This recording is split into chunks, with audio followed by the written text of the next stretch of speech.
আসসালামু আলাইকুম। বাচ্চাদের দুধ আর ডিম খাওয়াতেই হবে। বাচ্চাদেরকে দুধ আর ডিম না খাওয়াতে পারলে আমার যেন মনেই একবারই শান্তি লাগে না। বাচ্চাদের প্রোটিনের চাহিদা পূরণের জন্য দুধ ডিম প্রতিদিন রাখার চেষ্টা করি। আর দুধ আর ডিম খেতে খেতে একঘেয়েমে চলে আসে, ওরা খেতে চায় না। তাই মাঝে মাঝে পুডিং বানিয়ে দিলে খুবই খুশি হয়।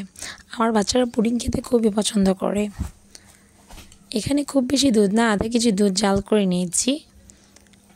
তারপর দুটো ডিম দিয়ে বানিয়ে নিব।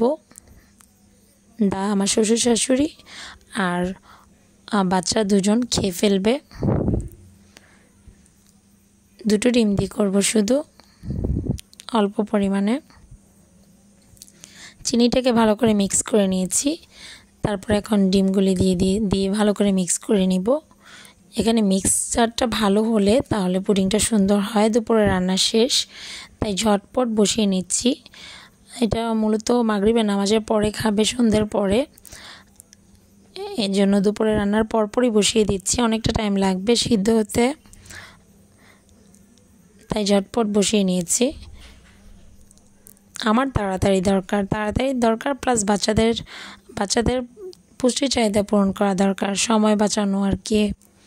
সময় বাঁচানো অনেক দরকার, তাই আমি খুব ঝটপট করতে চাই। তো আমার ডাইনি ননদিনী তারপর আমার পিছু ছাড়ে না। ওর ভাইয়ের বাচ্চাদেরকে এত যত্ন করি, তারপর ওর ভালো লাগে না। আমার রান্না ভালো না, আমার ভালো গুণ নেই, এই সব কিছু বলতেই থাকবে। তার মধ্যে পুডিংটা সুন্দর হয়নি। আজকে আমার যে কমেন্টে কী আছে সেটা আল্লাহ পাকই ভালো জানে। তবে পুডিংয়ের টেস্টটা খুবই ভালো ছিল।